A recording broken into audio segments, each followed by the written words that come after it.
My blueberry muffins are famous around here. They're my #1 seller. The recipe was my grandmother's. It's a secret, and needless to say, I guard it pretty closely. My business depends on it. Another thing I guard closely is the credit card information of my customers.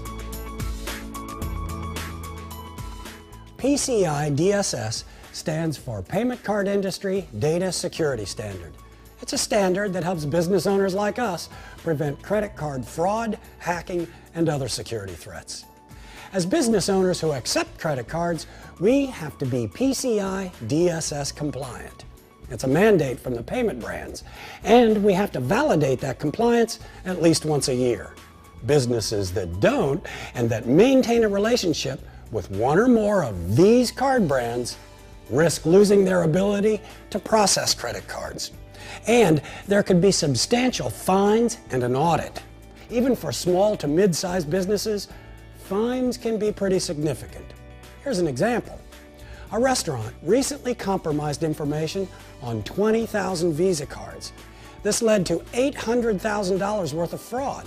So, Visa fined the restaurant the $800,000 to recover the losses. That's a lot of bread. The restaurant had to pay the investigation fees too, and those typically start at $10,000. So non-compliance can be pretty expensive, and it's more than fines and fees. Think about the loss of business reputation and revenue. A recent study showed that 70% of the cost of non-compliance was loss of revenue. That could mean the end of our business. So, how do we make sure we comply? It starts by engaging a qualified security vendor to determine risk and validate compliance. There are two parts to the validation process. The first is the PCI SelfAssessment Compliance Questionnaire. It looks like this. And no matter how many Visa transactions they complete each year, all business owners need to complete this questionnaire. It includes questions about your policies, procedures, and physical security measures as they relate to the transmission of cardholder data.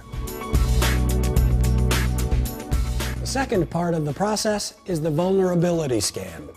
If you process more than 1 million Visa transactions per year, or if you process more than 20,000 e-commerce Visa transactions per year, you'll also need to complete a quarterly vulnerability scan.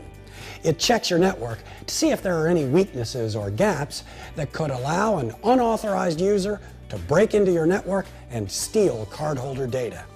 Scans, by the way, must be performed every quarter by an approved scanning vendor. Some businesses processing fewer than 20,000 Visa transactions per year also need the scan, but this could vary. So, how long does this whole process take? It varies, depending on the complexity of the network and whether or not there are non-compliance issues to be resolved. Generally, though, it can take about 5 to 10 minutes to enroll in the program and 15 minutes to complete the self-assessment questionnaire.